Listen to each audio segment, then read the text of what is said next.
Hello, everybody. We are somewhat live on Facebook. I'm Love Coach Scott Katamas, and welcome to tonight's episode of Straight Talk. And it's a really beautiful and an important theme: trans lives, authenticity in a changing world. We put together, and I actually want to acknowledge my beloved partner, Trish, who put this show together. And she brought in four really incredible souls. But everybody has different time and they're different, time changes. And so we are pre-recording this. However, you can still ask questions. The show itself was pre-recorded. But Trish, God bless her, will be somewhere. It might even be a Starbucks playing this.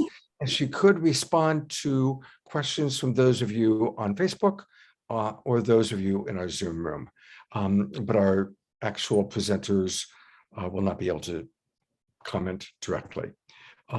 So a little bit of a different straight talk, but really worth it because we have a remarkable group of people. And to introduce them, take it away, Trish. And thank you for doing the show, Trish.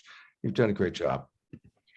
This one is really near and dear to my heart, the show. I won't get into the story because I'm much more inspired to hear from these beautiful humans, these amazing people that I've been following on Facebook and all over the internet for some time now. And I'm like, anyway, I'd first like to introduce one of my dear friends and someone I met just a few years ago who's really helped me really actually gain some authenticity in myself. And I'm not going to share that story either, but if you know, you know. And this is my friend, Caleb Arring. Caleb is an attorney and activist living in Austin, Texas. I want to say hi. Hi, thanks for having me on the show today. Thank you. I'm so happy to see you, as always. Our next amazing guest who has also been, hold on.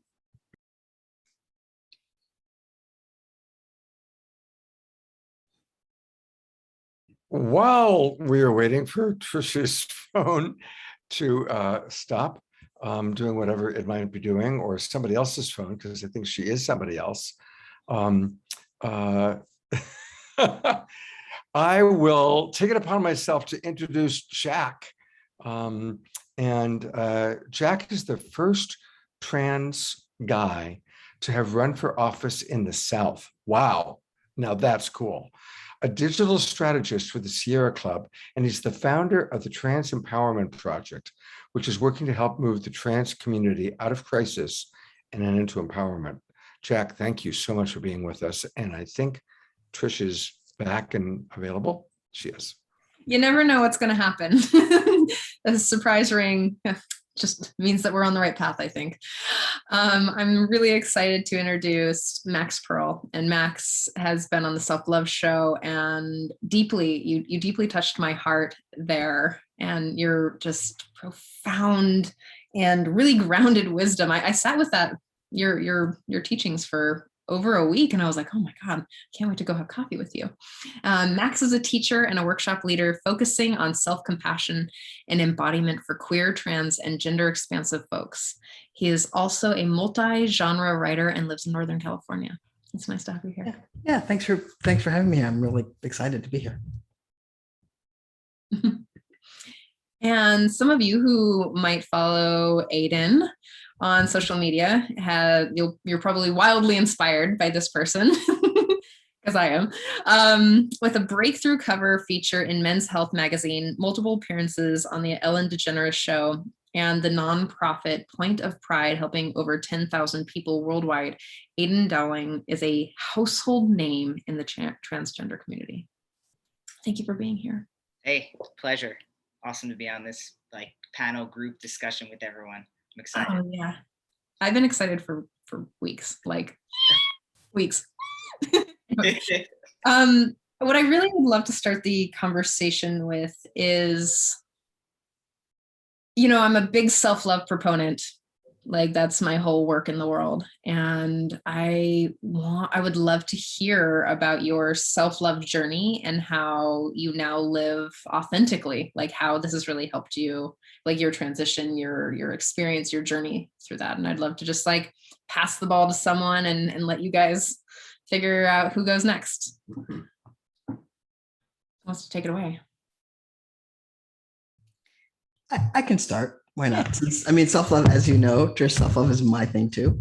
And so for me, choosing to transition was absolutely a journey of self-love. I mean, that's actually totally what it was. And what was interesting about it for me was it's sort of layers of love. Like I struggled for many years to accept my body as it was, but I didn't ever accept my dysphoria. And when I accepted my dysphoria and began to say, oh, this is part of the whole package, that was when I actually could say, oh, well, this is something I actually can change.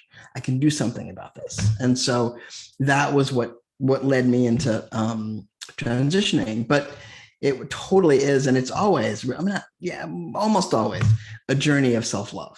I can't speak for everyone, but in my experience of talking a lot with lots of trans folks, it's like coming to love themselves and find the place that they can do something about, like their own experience, that's a really important piece of deciding to transition and moving into transition. Yeah. It's a journey of self-love. And I'd love to hear what other people have to say about this. Yeah, no, Max, I love that. I've never heard of accepting your dysphoria as part of the package. Like something really resonated when you said that. So thanks for sharing that little snippet. And agree with you. Like deciding to transition is probably the first time I actually looked at myself and did something that was truly for myself. I was 22. And so, yes, I had a lot of selfish thoughts and needs as a teenager, as many of us do. But, you know, as a young adult, transitioning was one of the biggest steps in self-love. And I think now, as, you know, in my mid 30s, thinking about what self-love is to me now, it's mostly about upholding that truth and that authenticity and like allowing it, right? So like not letting society or friends or family or whomever I am surrounded by dictate who I should be, and loving who I am wholly. That would definitely be how I try, right? Not always successful, but try to uphold self-love. Oh man, I'm resonating with both of you right now. Yeah. How about Max or Caleb or not Jack?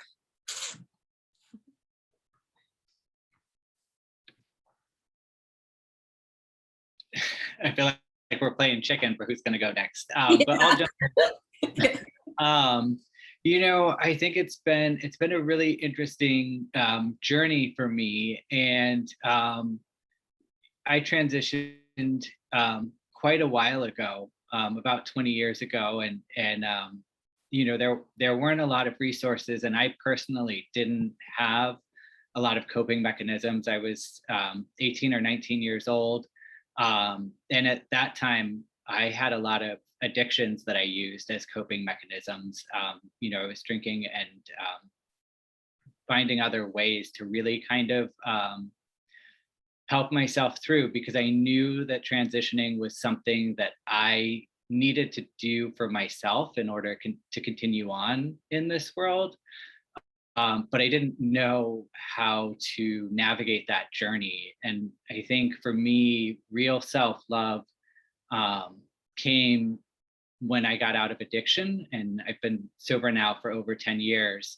And it was through that journey of sobriety that I was really able to start to love myself. And, you know, dysphoria has been mentioned a couple of times, but to even kind of recognize what that was and navigate through that to where I could just really, just really love myself and feel good with who I am and with who I see looking back at me in the mirror. Hey, thank you for sharing all of that because I think you and I are probably similar in age then. And what really resonated for me was not having the resources. We didn't even have the language really to discuss like what being trans was, especially growing up in the 80s and the 90s. Like it just wasn't there. And so I didn't well, on top of that, I also basically grew up living out of my backpack. I was on my own since the age of like 14 and just trying to like figure it out. And then I didn't get to start transitioning at all until I was in my mid 30s. And trying to navigate that in the South as a trans person of color was a nightmare. And so for me, it really was to the point where it was, this is what I had to do in order to continue to exist. So I really appreciated you saying that as well, Caleb. Like that was so much of my truth was like, I could not continue to be the person that I felt like I was always trying to be what other people wanted me to be. And it just didn't feel right for me. I didn't feel good in those spaces and I needed to take my own power back. And that's where I got to and was like, that's how I'm going to take my power back is like, I have to do this for myself and whoever's going to be a part of my life after this, fantastic. Whoever's not, they got to go because this is about me at this point. Like I have to also be able to thrive and have a good life. I love this. It's a lot that is, I'm already like, don't cry. Definitely being socialized as a female is a mind for me. And working with my own like self-love around my body is a whole thing. And so the question that I'm moving towards is for the young people who feel that they're living an authentic life. And for like, when you know that it's not right and you're living a lie, what would you say to them? And then what would you say to their parents? I know we didn't discuss this question. It's just where my brain goes. I hope it's okay. You don't have to answer it. In my mind, I think like two fairly different conversations. Yes. And also navigating where that person is. So making sure when we're talking to the youth, I'll use that language here, that we're not, what's the word? Like, this isn't the right word, but maybe someone help me out. Like fantasizing what transition is and what life can be after transition. So recognizing where they're at in the developmental stage of understanding what the future could hold for them. So I think that's really important. And then when it comes to the parent, of course, navigating like, is there fear? Is there anger? What's the biggest emotion that's coming up for them? So that there's not like an additive fear or sadness or whatever that comes up. So I think, again, two very different conversations as opposed to like what you would actually say. I mean, I feel like it can range. I'd love to hear anybody else's, like maybe they've said something to somebody that felt like resonated really well with them.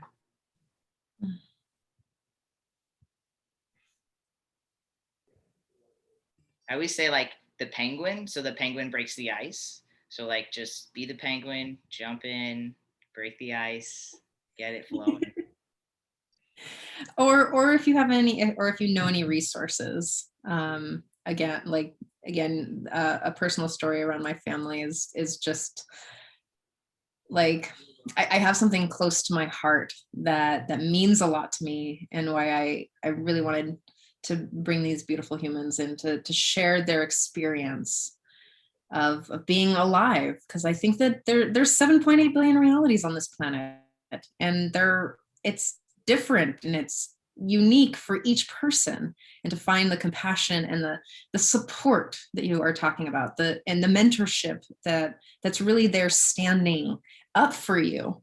I think that's a really important piece. I think about talking to my younger self all the time, like, oh gosh, what would I say to younger me or the next generation coming up? Yeah, Jack. Cool. So I just wanted to say here, like with the Trans Empowerment Project, we actually have a group called HALO, which is Help for Allied Loved Ones. And we do try to connect people with resources that they need, like around questions and stuff like that. And actually our number one most accessed page on our website is our FAQs. And so there are a lot of people that are looking for understanding. And that's the thing, is like they are open to learning. And so it's just a matter of connecting them with the right tools and the right resources to help them understand gender identity and gender spectrum, and unpacking all of the terminology that goes into, you know, being trans. For some reason, it's like as soon as we come out as being trans, we have this whole bachelor's degree or master's degree in gender studies, right, that we have to take on. But like folks who are allies who don't know, they don't know. Yeah. And so it's just connecting them with the facts and the information, and also community, I think is super important. There are so many great projects out there and organizations and spaces where allies can go and get that support. And it is important that allies also feel centered in this movement that we're in and the moment, because allies can also carry some of the work forward for us, especially that heavier lifting stuff that tends to bog the rest of the community down. But yeah, those are the things that I would like try to do if it was, you know, somebody was coming to me asking for resources or asking for things. The gender unicorn, I think, is so amazing, and it's simple, you know, or the genderbread person, I think, is the other one. But those tools are so simple and easy for people to digest, and so it makes it really easy for them to understand, and then understand that there is a difference between like sexual identity and gender, you know, like how you're presenting, and you know, all of the things. So yeah, it's a good way for people to also see themselves on a spectrum rather than being stuck in the binary system. Yeah, I think that was what I was going to actually talk about. Was I was going to mention those, and also talk about that I think sometimes we're so caught up in our own assumptions about what gender is, and that when we're faced with you know, a kid who's maybe talking about their own gender, it's like, oh well, I'm going to put them from this box into that box. And in fact, they might not belong in either box. There may be another place that they belong, or somewhere in between, or whatever. And I think our assumptions about the way in which gender and presentation are combined. I mean, I think there was so much conflation going on for so many years. When I will out myself as being potentially the oldest person, or one of the oldest person. Maybe Scott and I will compete. I'm 62, turned 62 this year. So I'm up there. When I was coming up as a kid, you know, and a teenager, and even in my 20s and 30s, gender and sexuality were conflated. And we finally untangled that, but we still tangled gender and presentation. And so there's just so many different ways we tangled stuff up, and we have to really learn how to unpack it all. And also just learn, like, I think the most important thing with young kids is just, and with anybody, actually, adults too, is just listen to what they're saying about their own experience, about their own lives, about what they want, what they need. Just listen. Don't like make any assumptions, jump into any conclusions, just listen. I'm going to come in for a quick second. I'm 65, by the way, so I'm the oldest. And, you know, you brought up something, Max, though, that I'm just going to be honest about. A lot of people who watch my shows are my age. I attract a lot of baby boomers. One of the things I love about doing the show with Trish is she's a millennial. We've talked about doing a comedy series, the millennial versus the boomer. That's another show. But you know, there is a boomer millennial dynamic that I have with Trish that you've kind of talked about. And that is, you know, as she talks about, I happen to be born a woman. Now, I think Trish is gorgeous and beautiful, and I probably have all sorts of white, male, privileged, old paradigm thoughts about, oh, wow, a beautiful woman. And Trish is doing a wonderful job of shaking all of that up, to the point where I sometimes now notice that I pull back from complimenting her on how she looks, because I don't want her just to be identified or perceived that I'm just identifying her in that way, even though we have a much more complex relationship. So I'm bringing that out as a dynamic.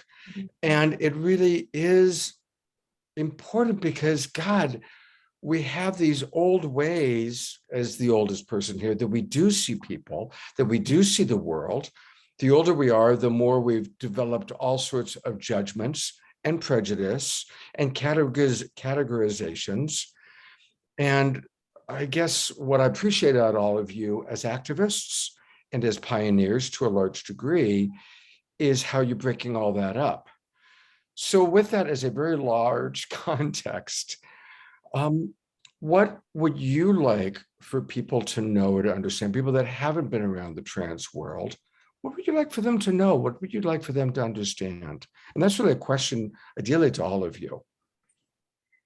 Scott, I love that you brought this up. And if you don't mind, I'd love to backtrack before answering the question and just hit on some of the things that you mentioned. So Yeah.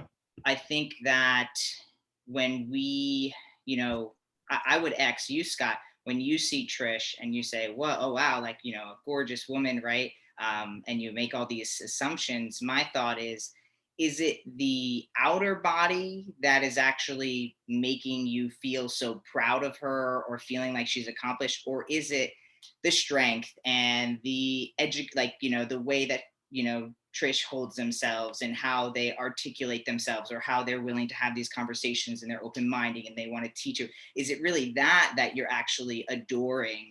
But because we're taught that the body is actually the thing we should, or we're taught that that's how we express the adornment, is just saying like, oh, she's just such a beautiful woman, da da da. And it's like, well, maybe we can, because you're like, I hold back on compliments. I don't think you have to hold back. I think you just have to find new ways of complimenting people that don't rely solely on their body. So yeah. I think that's like one thing that I wanted to touch on. And I think that I don't know you, but just the vibe I get is that like, yeah, like you're open to learning. And that's why I feel comfortable even kind of saying that, right? Yeah, no, it's true. And I want to acknowledge two things. First off, I've had a crush on Trish for a long time. And the crush is totally based on who she is. It's interesting when we're actually together in person, and I'm tuning into her, that's more when I notice her physical attraction, like her physical beauty, because most of our time it's doing the show and it's online. So really, to me, she's beautiful because I just love who she is, the way she thinks. That she put together this show is a good example. So thank you for that. And it is important for us to make that differentiation. It's like, wow, Trish, the way the sun is hitting your hair right now is just really beautiful. Or the way that you brought all those guys together was so beautiful. Obviously, is much more probably going to land well than, wow, your tits look really good in that dress. Right. Yes. Honestly, this is just what this particular genetic makeup created at running estrogen. I often joke that I'm a vag haver. Like I just woke up in this body. Whoops. Well, that's what happened. Okay. I mean, I think that's fun to play with. Trish. I mean, I think that's right. We go ahead and compliment people that for things that they actually really didn't have much control over, right? We were complimenting them for their genetic makeup, which, like you said, Trish, we just kind of woke up like this, right? And so is that really the thing that we should be focused on complimenting? Now, we're human bodies, we have sexual attraction, we have eyes, we see things, different people are attracted to different people. So I think it's okay in certain contexts, but always relying on that is where some of the dilemma comes. So not to monopolize on the space, but just to answer your question quick, Scott, and I'd love to hear everyone else's answer too. You were asking, what do we want people to know about trans people, right? Kind of. Yes. So I think for me, I am very binary. I identify very much on that spectrum of gender, which is what we would consider like traditionally male, even though I'd love to find new language than traditional. So if anyone has some new language, I'm all for new language. But so for me, I think a lot of times people think that in my transness that like that's where I want to be, just like some like broy, broed out, brosome. And it's not, right? Like I like to dress very masculine, but the way I express my mannerisms, the way I like to engage and talk with people is not in that, not the traditional shell with the inside. So I think just recognizing that like the outsides are not going to determine exactly who that person is. I mean, I do identify as he, him, but I have many friends who look just like me and do not identify as he, him. So I think recognizing that the outside doesn't always truly reflect who you're going to get on the inside, and making that assumption is kind of where we start to get messy within the trans community. So thanks. And kind of piggybacking off of that a little bit is like, I think what I would want people to really understand is that we're all very different, just like cisgendered people are very different. I also identify as binary and he, him pronouns, and, present very masculine, and that's how I feel comfortable. I don't really feel comfortable presenting particularly feminine in any way, but that doesn't mean that Aydian and I are alike or have the same life experiences just because, we both identify with the masculine side of the binary.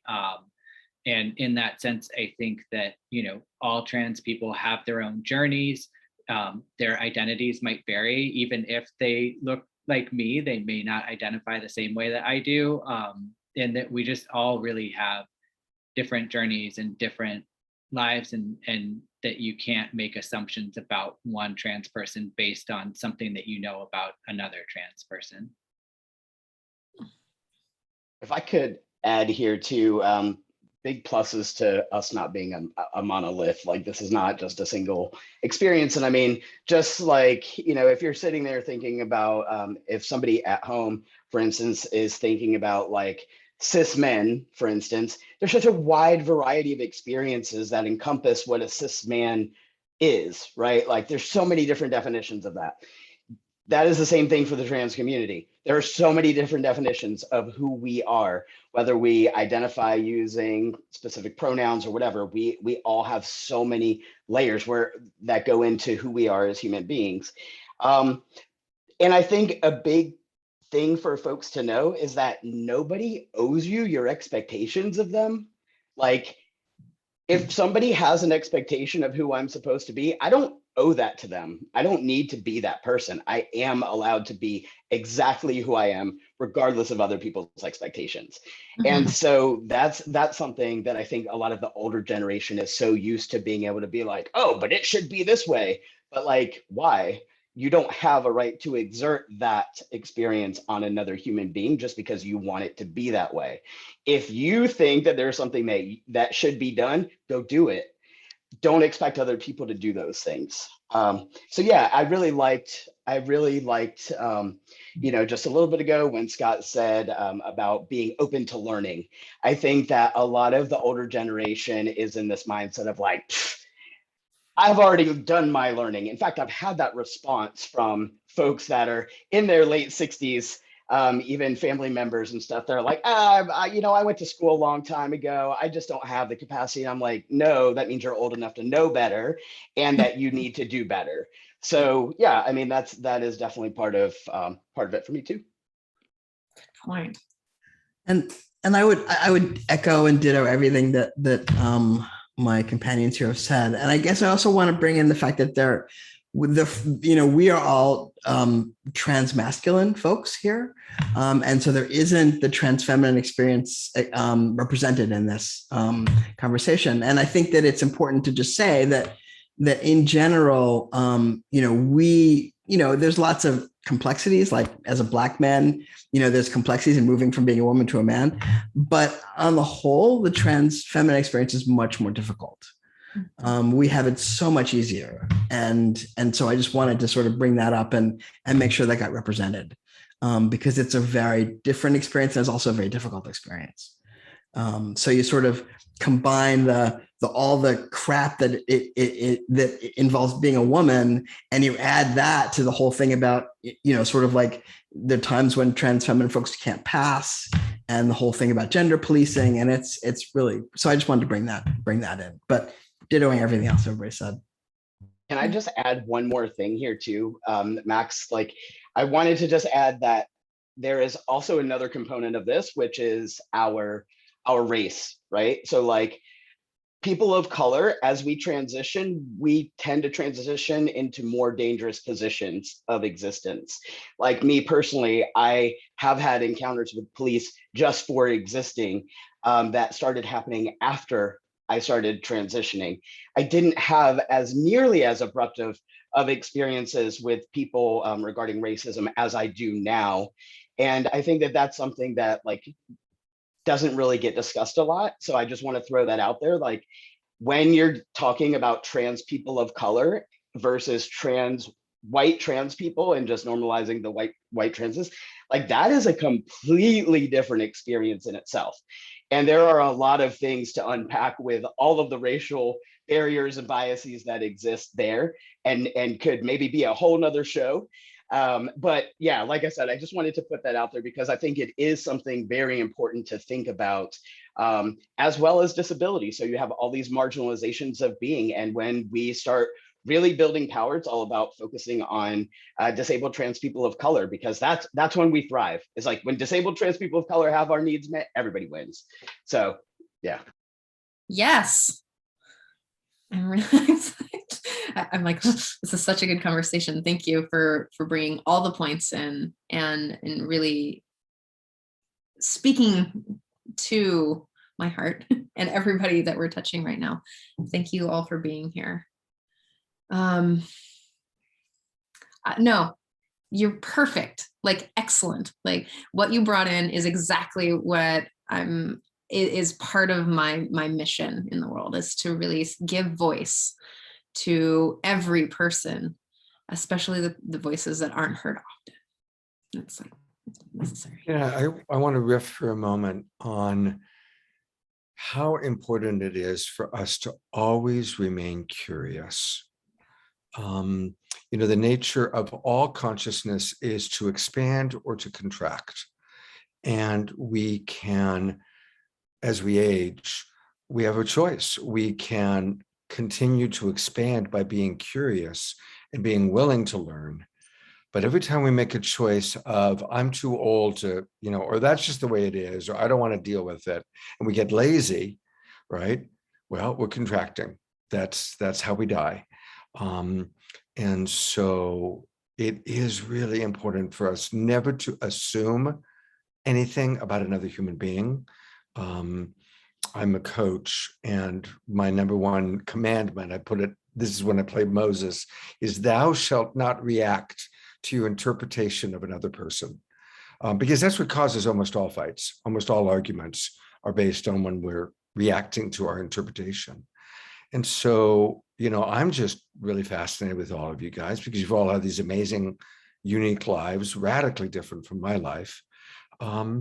And may I and anybody watching just be curious, and in a moment or a little while from now, we'll take a look at some of your websites, which again, this is the context leading to my question. So you guys had a personal experience, you people. See, there I go. Is it okay saying you guys?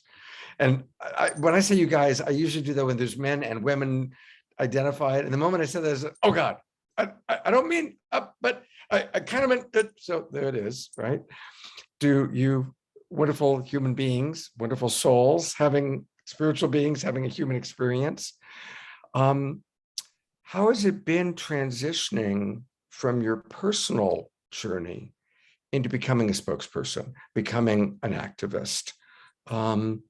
Because that's a big role you're all choosing to play. And it's a big difference from your personal journey into now your public journey.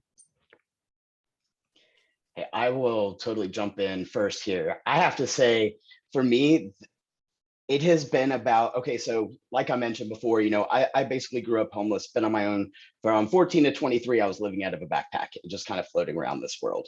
And I wasn't living, I was dying. And I felt like when I started getting involved in activism and advocating, not just for myself, but other people around me, other people that were homeless, other people dealing with these situations, that's where I found success and I found energy. And that's where I found passion. And that's where I found my own power.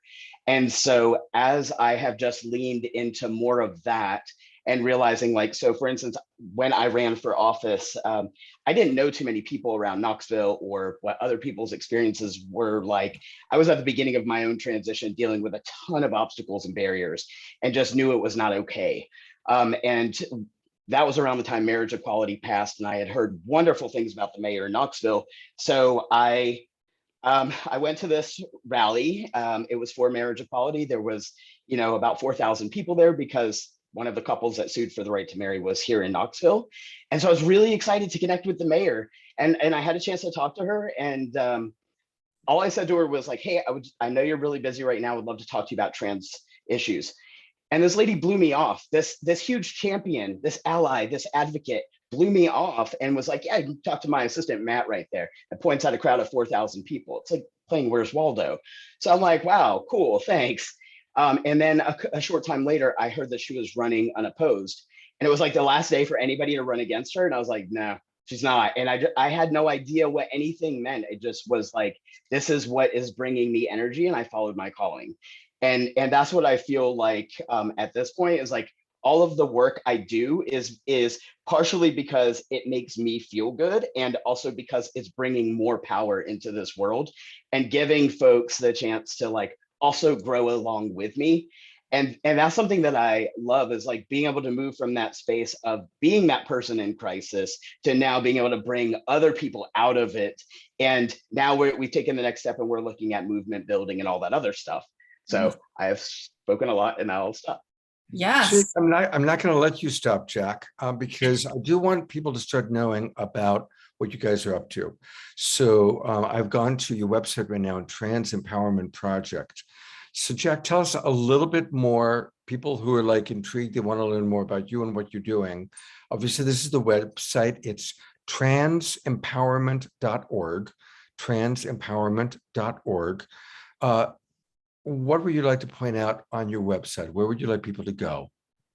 Sure. So one of the biggest things is for anybody who is trans and maybe dealing with being in a situation of crisis is that you can go to the Find Help link, and we do have an intake form on there folks can fill out. We've provided direct aid to over 1,200 people in the trans community since around 2016. We do emergency food packages, clothing packages.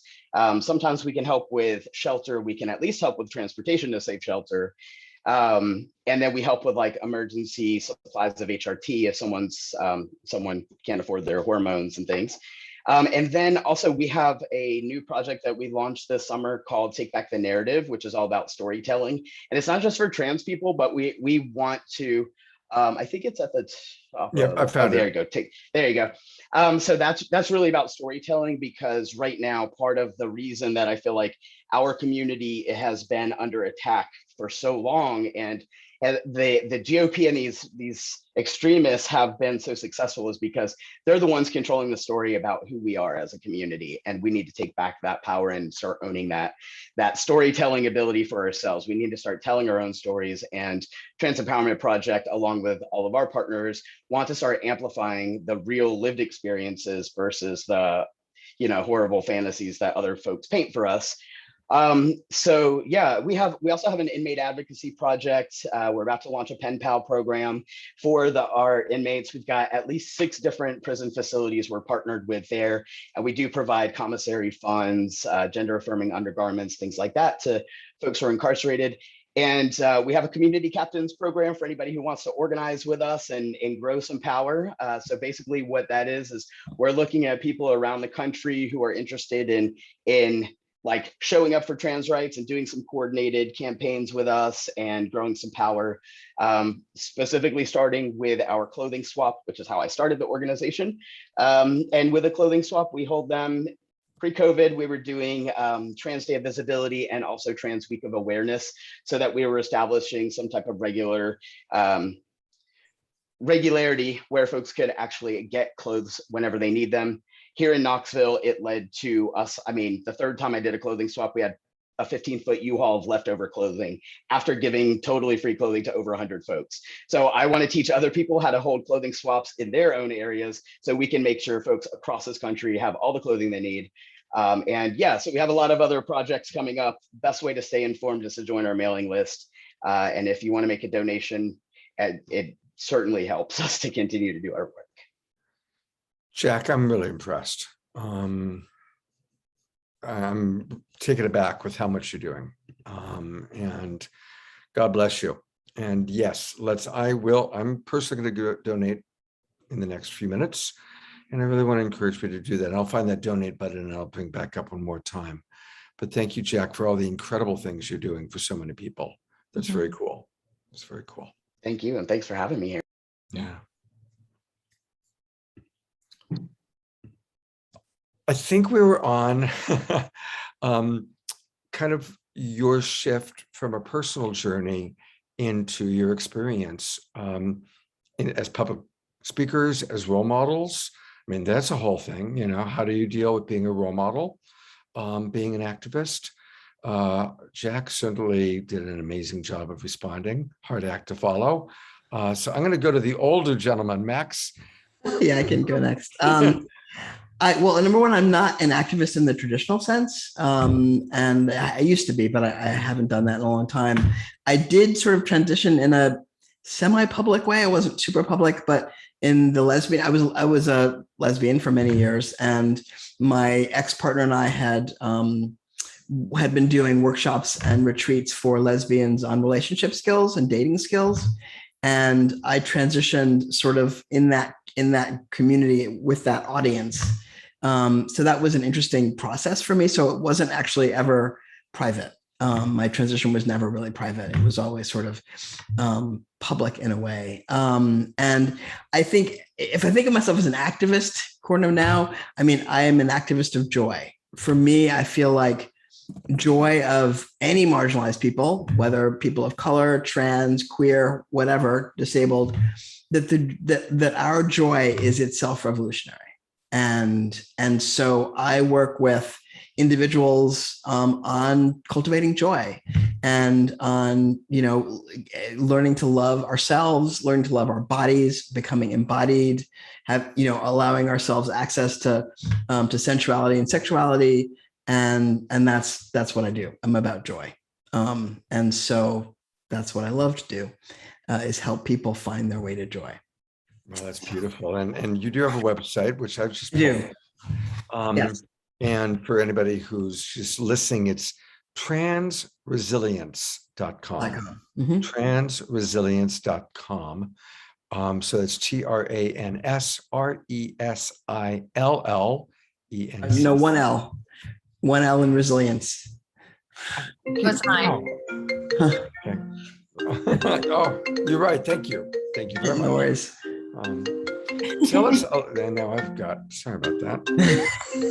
Or the phones are going crazy. I know these interruptions. Tell us about when we go to this website, what do you want us to see? Where do you want us to go? So there's a blog, which is like, I regularly sort of write about, embodiment, self-love, self-compassion skills, like how you actually build those skills. And so you can read about that. I also do workshops and courses and retreats. There's a course I'm doing in the fall for an organization called Wellcellium, which is a sexual education organization on learning how to access our bodies, becoming embodied for trans folks, because our bodies are often a site of conflict for us, both internally because of dysphoria and not liking, how our bodies are, as well as externally, people policing us and our bodies. And so learning to really have, for us as trans and gender expansive folks, to really have full access and feel at home in our bodies is a journey and takes some work. And that's what I do. That's what I love to do. Oh, that's beautiful. Thank you. Mm-hmm. Yeah. It was so nice to have you on the show, Max. Thank you again. You were very, very touching for us. Lots of good work. I'd love to share a little bit about Caleb. You ready? Yeah. So I think my journey as an activist has been interesting. When I first transitioned, internet was dial-up, and I think maybe MySpace was pretty new, and I had no clue how to work it, and it was like really hard to get to with the dial-up internet. And so my transition at that time wasn't public in the way that other people's are. Like I've been following Aydian online for years and just kind of like watching everything that he's been sharing. But that wasn't something that I did back when I transitioned. But I was going to school in Las Vegas, University of Nevada, and so a lot of my activism was on campus. I organized events to raise awareness about trans people and the trans community, which was a relatively novel thing back in the early 2000s. And I would do a lot of speaking and a lot of the gender studies, I guess they were called women's studies courses back then, and sociology courses on my campus. And I did a lot of things like that, when the internet didn't connect us so heavily. And around that same time, I feel like that social media started to get big, was when I was going to law school and when I became an attorney. And for me, there was a big shift in my activism where instead of like organizing events like I did on campus and stuff like that, when I became an attorney, my activism really started focusing more on specific people. Out of law school, I did a lot of direct services work. A lot of the work that I've done over the last 10 years has been with LGBTQ immigrants.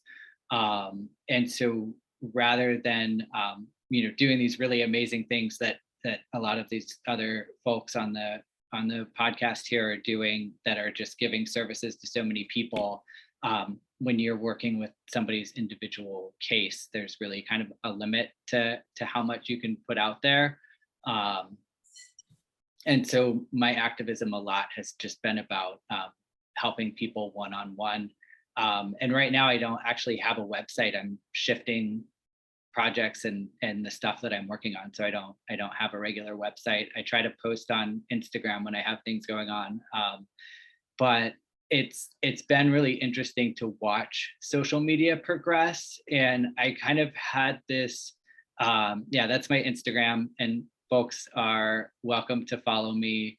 I post a lot of cats, and then I post projects that I'm working on. I do a bike ride every week that's a fundraiser, or not every week, sorry, every year that's a fundraiser for HIV that goes across California. And I post a lot of pictures with my husband, which is something I really love to do. I think as a picture with Aydian when I first met him. As a young trans person, I always had this fear that I wouldn't find somebody. So I like to post a lot of pictures with my partner, just to kind of show people how much love you can have in your life as a trans person, I guess, is a good way of putting it, and to like show people what's possible. But it was interesting as social media came out, because I had already really transitioned. I had been on hormones for years. I kind of had to make a decision of whether or not I wanted to be out, because I definitely could have, I guess, not outed myself on social media. And I really felt like I feel like being out in and of itself is also a way to be an activist, just showing people that we're here, that we live our lives. I don't want to say normal, because what's normal, but that I can live a full and happy life as a trans person, and showing that to the world, and being willing to be out is its own form of activism. And then I just want to add one caveat that I don't think that everybody should or needs to be out. And I know that there are a lot of people that it's not safe for. So I'm not trying to suggest that, being out is the standard that people should strive for, but that for me, it felt like an important way that I could give back. Thank you for bringing that in. Sometimes it's not safe to be fully expressed. Yeah, I think that is really powerful, for people not to feel pressured, because it's such a big decision, obviously, and to do it, Obviously we teach, until it's a hell yes, it's a no. But what does it take to make it a hell yes for any important decision we make in life? To make sure that it's a movement toward, yes, this is a big yes for me, as opposed to a should. All right. So thank you for bringing that in. Thank you for everything. Hey, we've got one wonderful person who we're putting the spotlight on. Now you've got two websites. Which one do you want me to go to first? I pulled them both up. I think focusing on Point of Pride is important. Okay. That's the important work. So do you want to talk about Point of Pride first, or yeah, okay, we can do that first. That's fine. Okay. Okay. So just like how I got into my activism work. So pretty much, I grew up I'm 34. So I grew up very much in the internet world. And when I stepped onto the internet and was discovering my trans self, I didn't see anybody else doing it. There was a handful of other people that I could point to. And that's never to say that I was the first person to document my transition or anything like that. It's just, that is when the actual, as Caleb was saying, like the era of being able to actually even have social media and being able to express who you are in such a public way. So I took that opportunity to share my entire story. So you can go to my YouTube channel, and I have from before I came out, I think like the second time I even said I'm transgender was through my first video ever. And I kind of like stutter and question it because it was so new to me. But it felt important. I don't know why, but it felt important to share my story. And in retrospect, I see now why it is. But I was alone. I had no friends that could relate to me. Even I was a lesbian before. All my lesbian friends did not understand what I was going through. And I wanted friends, just to be completely honest. I was lonely. I had no friends who could understand me, and I wanted to make them. So I started documenting my transition. And I think, given to even what Jack was saying earlier, I mean, I transitioned from a white girl to a white man. And so I was very palatable for the general community to, outside the cisgender community, meaning the non-transgender community, to accept me because I fit into their box of what, oh, well, you transitioned from a woman to a man, and you look like a man, and you're married to a woman.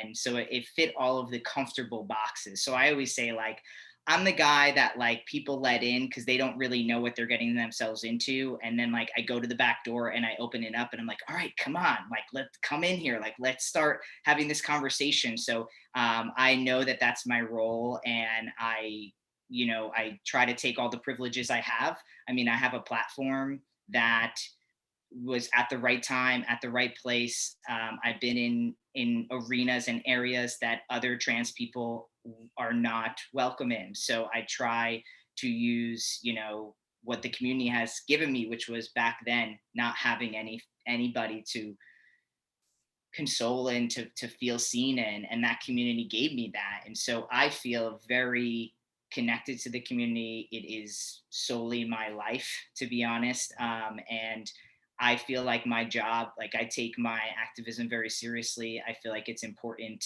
And, I feel like my whole life from now on is just like, how can I give back to the community that literally saved my life? Like the community is the thing that made me continue going on and believing in myself. And so I feel indebted to them. So, which brings me to the nonprofit. So my nonprofit is called Point of Pride. And this was actually a clothing company that I started to raise money for my top surgery. And we converted it over to a nonprofit once I was able to, I was giving away binders just like as incentives. People used to take their binders, which are these compression vests, right? And they used to burn them. And it was like this big ceremony. And we're like, yeah, burn it, And I just saw these dollar signs go up because I'm like, do you know how expensive those are and how many people can't even afford one of those life-saving garments? So I started giving them away. And now with the help of my co-founder, Jeff, we started Point of Pride. So Point of Pride is also, it is direct services. So we focus mostly on we focus solely on the financial barriers that transgender people experience just for being transgender, and then also the financial barriers to like garments. So we have a annual transgender surgery fund. We have a free chest binder program, which is our worldwide program, which is really, really cool to be able to like low key send binders to transmasculine individuals and non-binary people in countries where it's literally illegal to be LGBT, like to be able to kind of slide that in there and get them services to at least just be able to take a whole breath when they look in the mirror. We have an electrolysis support group program, which is focused specifically on transgender women. And we have a free trans femme shapewear. And we also now have an Hrt Access Fund, which provides 1 year of free HRT, as well as services. You know, we get Uber shares and stuff like that to give to people if they need to travel. And that's focused mostly on accessibility and financial. Last year, our Hrt Access Fund gave away 22 years, like 22 different people access, and it was solely focused on Black trans people because they have the highest barrier to entry. So we really focus on barriers to entry for all financial things, garments, services, and then access to care. So yeah, it's been amazing to work in the community, and you know, I've heard about all these other amazing nonprofits as well. So it's been awesome to even sit here and share amongst these, you know, really powerful minds that have created life-saving services for, I mean, combining all of us, you know, tens of thousands of transgender people. And I think, you know, I'm really happy to be a part of this conversation. I'm blown away by all of you. Just really thank you for the beautiful service you're all doing to the work. And I want to follow up and get you out to more people, which is one of the things I do. You know, as I was scrolling and looking at your YouTube channel, I also saw you're a father. And again, that probably Can you not is tell by the bags under my that's gonna bust some people's myths, some people's, well, you know. And I'd just love to ask you a little bit about that for a minute. Yeah, I mean, I think similar to what Caleb was saying is like, I always thought that I wouldn't be able to have a family when I transitioned. And so I share a lot about that journey because it's something that I want trans people to know, especially being that queer and trans non-binary people have a high rate of not being accepted by their families. So, you know, I mean, fatherhood, honestly, as a trans person is, I mean, it's the same. It's the same as all the, like, we don't sleep, we've got crying babies. Like, there's really no big differences, except for just the way in which we have children. We all have different journeys. I chose not to give birth to my child, but many trans men do choose that route. And so, yeah, other than that, honestly, Scott, it is pretty much the same. We don't sleep as much. You know, we're eating leftover like edges of peanut butter and jelly sandwiches. It's very, talk about, you know, they say we have so many more things alike than different. Like, that's one of those very much alike things. Beautiful. Well, I think that's, for me, one of the biggest takeaways is just to remember that everybody's life is different. And, you know, regardless of race, culture, trans, whatever it may be, it still is a unique life. And just not to categorize, to not just, you know, and again, it's so much easier to do that. I know we need to wrap up, but I would love to give everybody 1 minute for a final minute. You know, you got 1 minute to the world. The whole world's watching. What would you say in your 1 minute? And we'll go popcorn style. Oh, do I have to call on people? Yes. Trish, it's your show. And I took over a little bit because I got so damn excited by these people.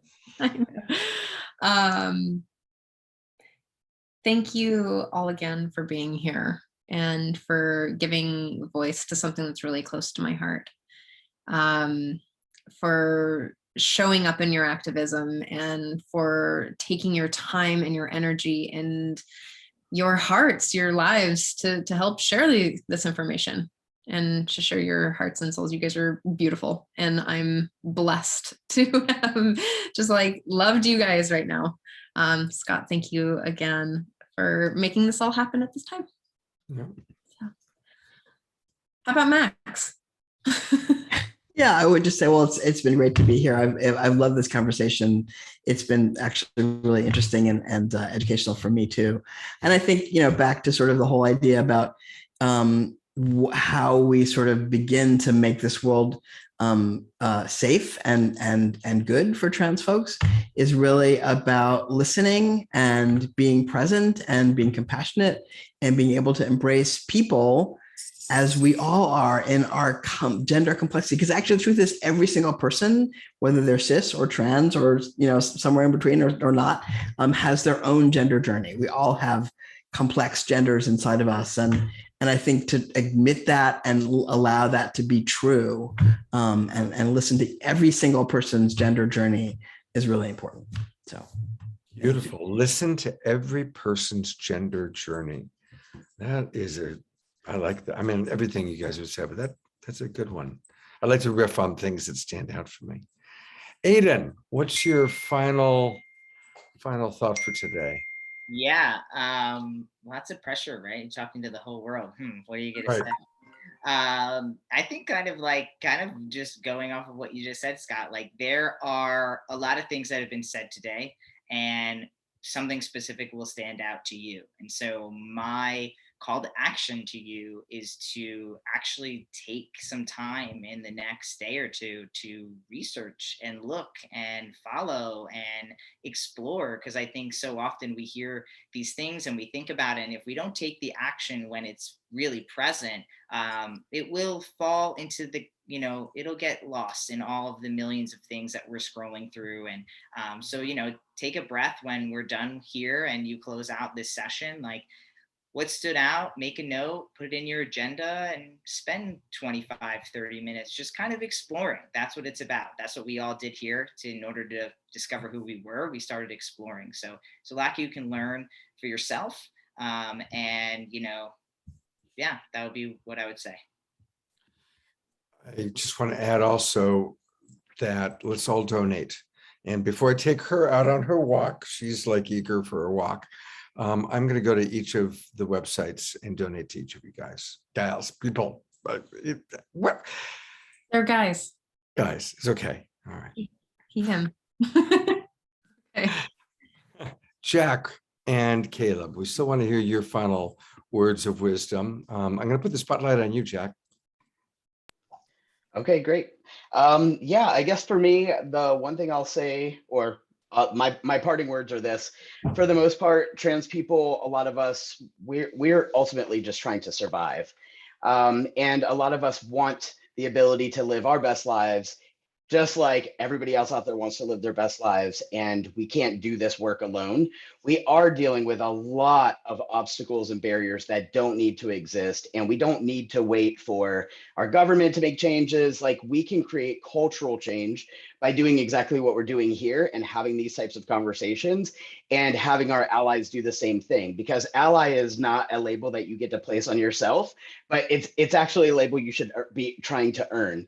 And so, yeah, I guess my parting words are, if you support trans people, like Aydian said, sign up. When you sign off of this, go to the website, support our causes, like the pages, share that stuff on your social media, show up for this community, because we all need that support. And there are a lot of people out there who are trans. This is not new. It's not a novelty. It's not going away. We are here. And so we have to really make this, we have to work together if we want to get to the equitable future that we all talk about wanting, and being able to have that existence where everybody does get to thrive. So in order to get there, we just have to do it together. And yeah, thanks so much for being a part of this conversation. Beautiful. Thank you. All right, Caleb. Yeah, well, first, just Scott and Trish, thank you so much for having me on. and to the other three guys that are on here, just like, thank you so much for the work that you're out in the world doing. It's really an honor to share this space with you, and really humbling to see how much you're all doing out in the world. And definitely visit their websites.